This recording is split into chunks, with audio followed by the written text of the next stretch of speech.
Bien qu'il en soit ainsi pour chacun de nous. Merci pour votre attention et à la prochaine, frères et sœurs. Merci, Amen, merci Edgar. amen. Amen, amen pour cette magnifique étude, une fois de plus. Sans perdre de temps, je pense que ceux qui ont des questions à poser vont pouvoir le faire. N'hésitez pas. Franchement, c'est le moment d'avoir les réponses à tous vos questionnements. Viviane, tu as la parole. Oui, merci, frère Patrice. Bonjour et bonjour à tous. Donc, Bonjour. Merci. Donc, ma question, c'est au sujet de Romains 14 et le verset 5. Le titre Dieu nous surprend dans la manière dont il révèle les Écritures.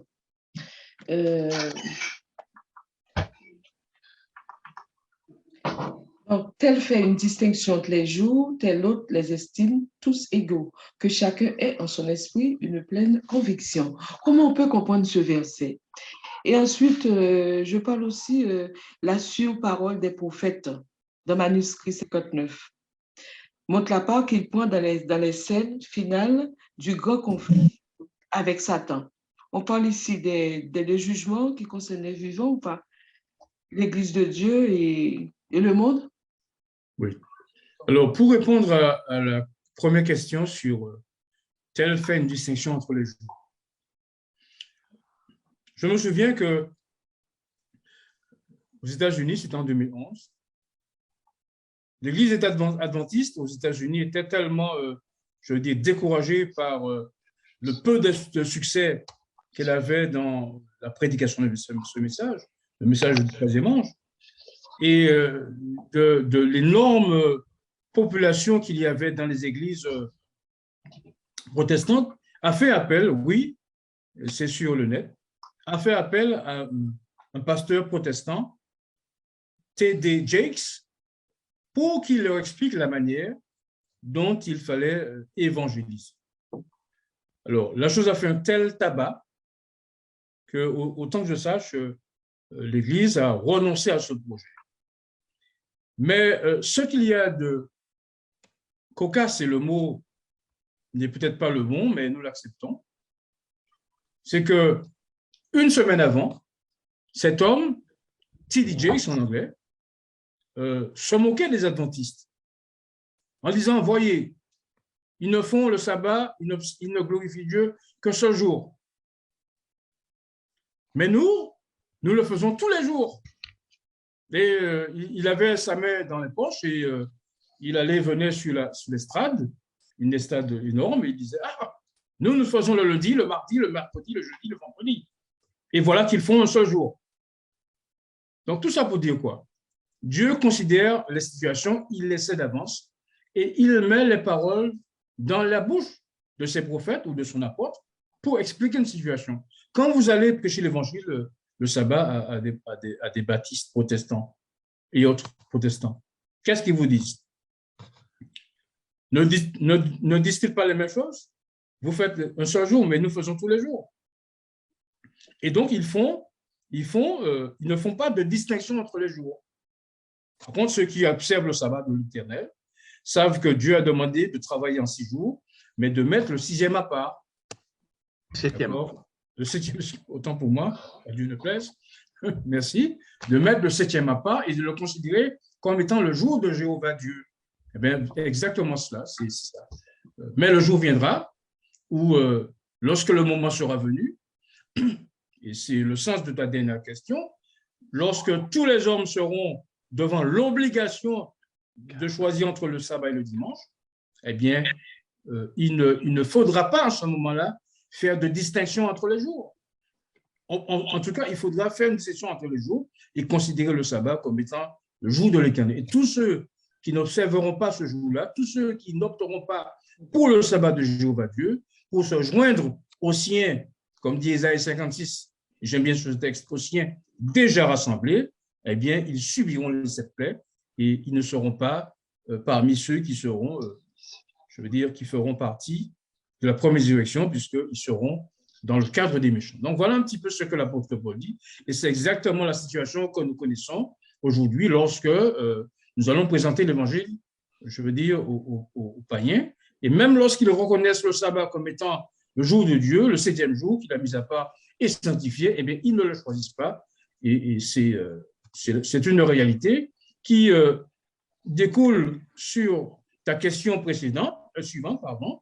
Le texte ici parle des jours derniers, lorsque l'Église sera confrontée à son conflit final et non pas au jugement des vivants qui aura lieu antérieurement, avant l'appel annoncé aux gens de Babylone. Alors, c'est-à-dire que pour la première question, qui veut dire que quand on parle de distinction, ça veut dire que le peuple doit faire une distinction parmi les jours. Oui, Et nous faisons cette distinction.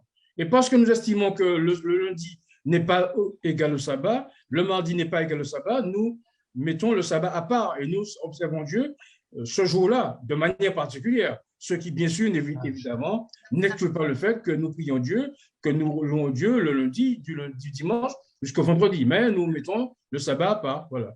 Mais du fait qu'on dit que chacun ait en son esprit une pleine conviction. Alors, il y a des gens qui vous disent, voilà, moi, je ne vois pas comme tu vois.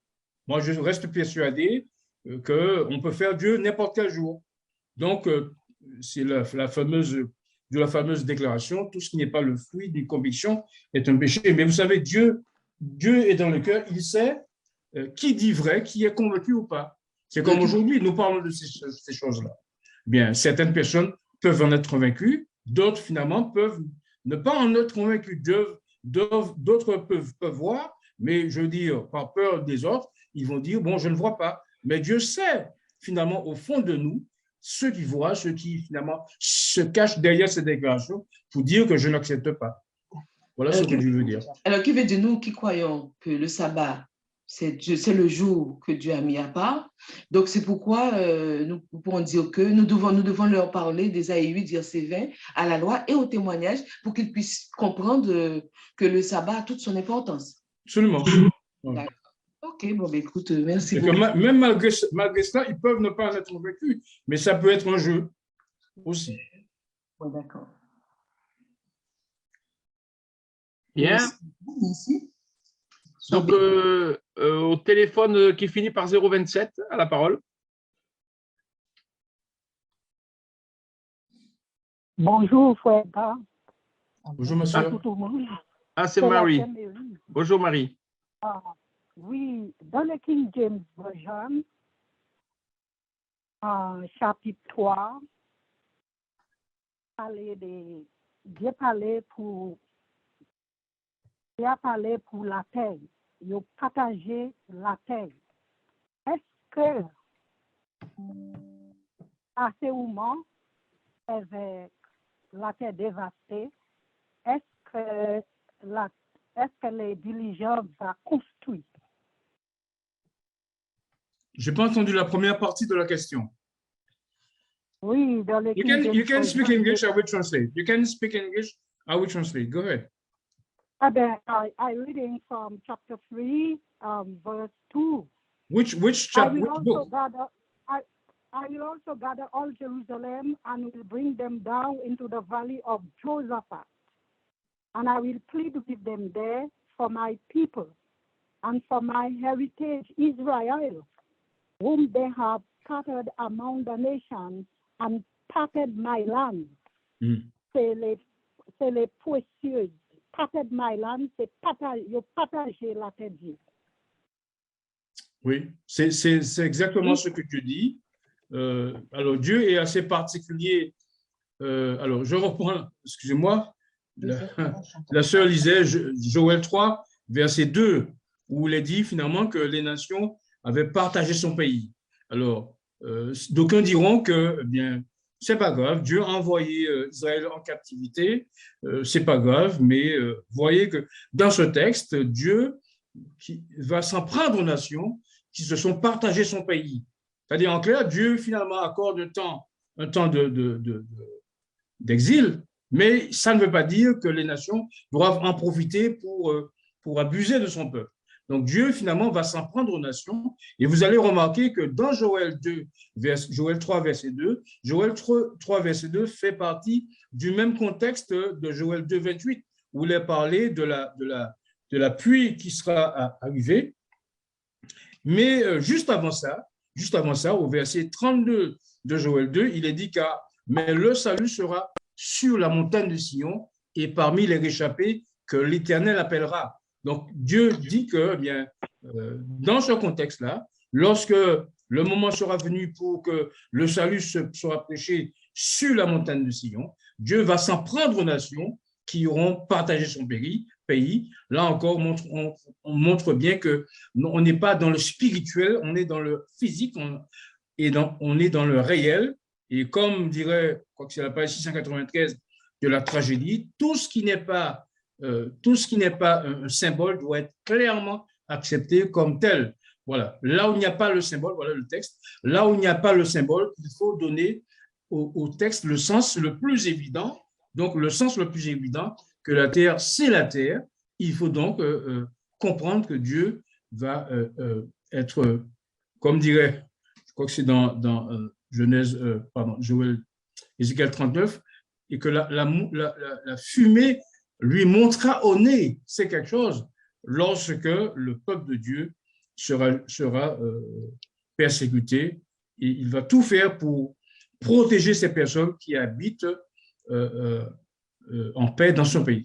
Je ne sais pas ce que vous réalisez lorsque Dieu dit que la montagne, la fumée lui montrera au nez, eh bien, Dieu sera fâché de ce que les nations se sont accaparées son pays et ont persécuté son peuple, d'où la nécessité pour lui, pour se calmer. Dieu ne va pas se calmer tant que ces prophéties dont nous lisons la prophétie, je veux dire la promesse de réalisation chaque sabbat, tant que ces prophéties ne trouveront pas leur réalité. Voilà. Mary, c'est bon? Oui, j'ai une autre question encore. Nous sommes dans les premières guerres à l'ère actuelle. Pour Jérusalem, est-ce que ce qui va, je demande à toi, frère Edgar, qui va gagner cette guerre? Alors, la première guerre. La première guerre, le pays qui aujourd'hui le revendique, suivez the Jews will lose the war.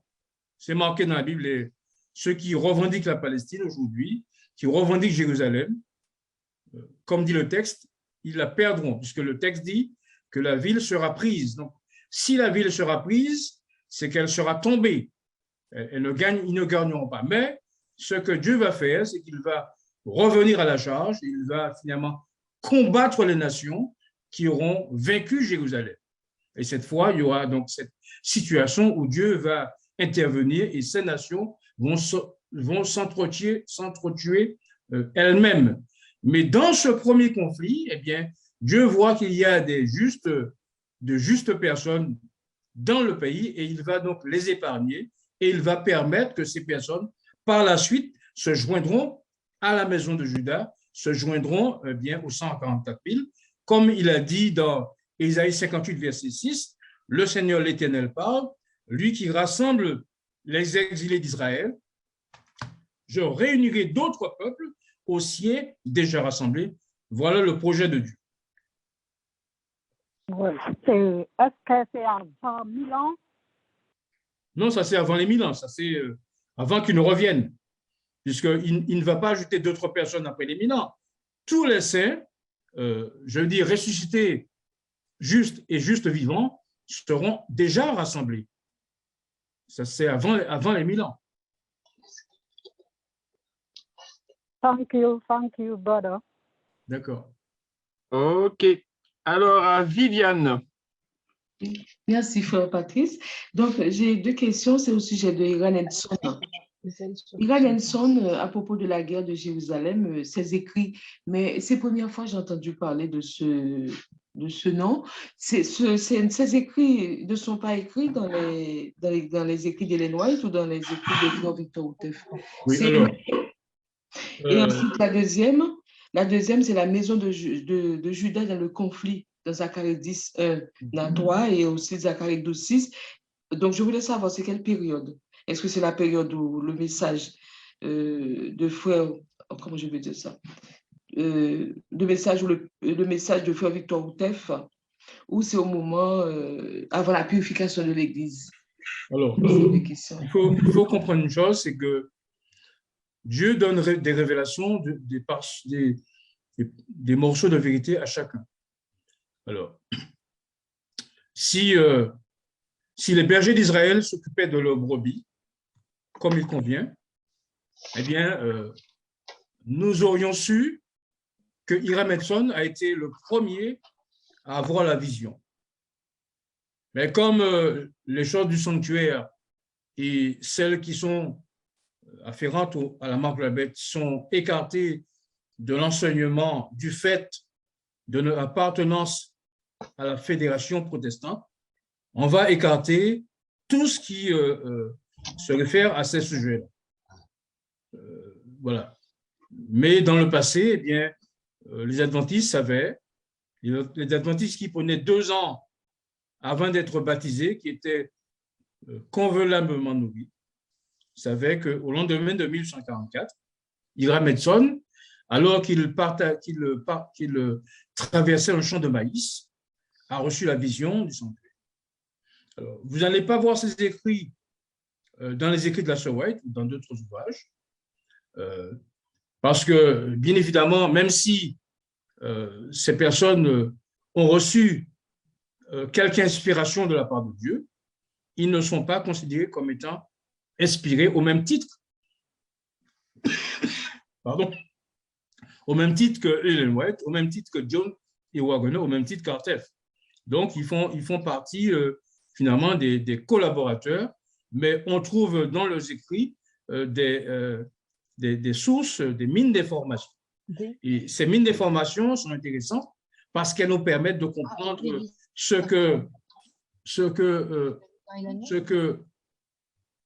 que croyaient les adventistes au départ, et cela nous permet de voir que eh bien, cet écrit, en l'occurrence, nous a aidés pour comprendre certaines choses. Mais vous n'allez pas les trouver comme les écrits inspirés. Donc, il a son livre, alors. Il a son livre. Comment on fait pour trouver ces écrits-là? Malheureusement, pas en français, mais je peux t'envoyer la copie en anglais si ça t'intéresse. Oui, ça m'intéresse, oui. Et c'est de ce livre que j'ai tiré l'extrait dont je vous ai parlé ce matin. D'accord.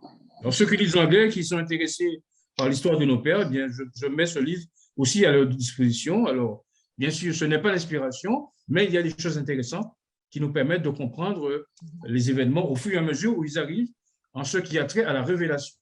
Je vous remercie par avance. C'est pour la deuxième question. C'était quoi déjà? La maison de Juda. Ah oui, quand on dit que Juda combattra dans Jérusalem, que la maison de Juda combattra dans Jérusalem. Alors, on ne sait pas, bien sûr, nous ne prendrons pas les armes dans ce conflit, mais nous aurons compris au vu des événements, parce que lorsque la guerre va éclater, bien, tous ceux qui étudient ces vérités, notamment touchant à la Palestine, eh bien, ils ont les oreilles finalement aux aguets pour savoir si cette guerre n'est pas celle annoncée par les prophètes. Donc, quand cette guerre… Pardon? Je parle de Zacharie 10, 1 à 3, l'appui du printemps. Oui. Non, ce que je veux dire, c'est que je ne saurais vous donner, je veux dire, des détails, je veux dire, point par point, de manière chronologique, aussi finement que vous l'auriez souhaité. Ce que je peux vous dire, c'est que nous avons néanmoins des éléments qui nous montrent que bien, tout cela intervient au moment où l'Évangile va être prêché dans le monde entier, et à partir de là, nous comprenons que même les gens de Juda, enfin les 144 000, seront impliqués dans cela, mais ils ne s'y installeront que lorsque la guerre sera terminée, puisque lorsque la guerre sera terminée, Dieu va entourer, selon Zacharie 2, verset 5, il va entourer Jérusalem d'une muraille de feu et tout autour, et personne ne pourra franchir ce mur de feu. Donc, ce sont des événements qui touchent de manière très, je veux dire, proche de la guerre de Palestine. Voilà. D'accord, ok. Je te remercie, Frère Bolo. Merci. Alors, moi, j'ai une question, Frère Bolo. on entend parler des Juifs qui veulent reconstruire donc le temple à Jérusalem, le troisième temple. Qu'en est-il au niveau de la parole? Est-ce qu'on arrive à voir cela? Est-ce qu'ils vont effectivement faire ça? Alors, lorsqu'on lit la construction du temple, dans le contexte où il est précisé, bien finalement, ça ne cadre pas dans les événements. Mais il y aura une construction, je veux dire, dans ce lieu.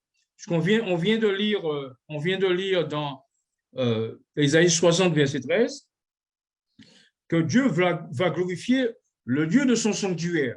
Donc, il y aura bien un sanctuaire, je veux dire, à ce moment-là, parce qu'il faudra adorer Dieu à un moment donné.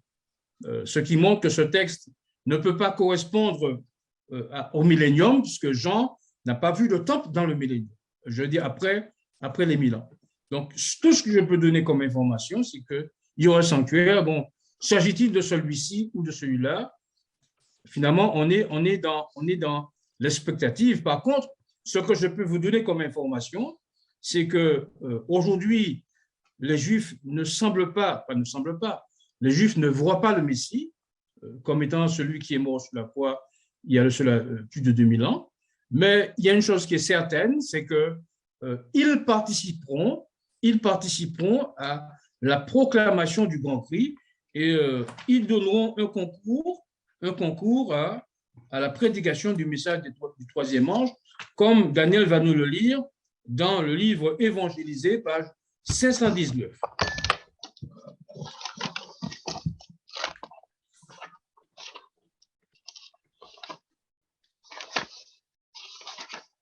Il ira le deuxième, le troisième paragraphe.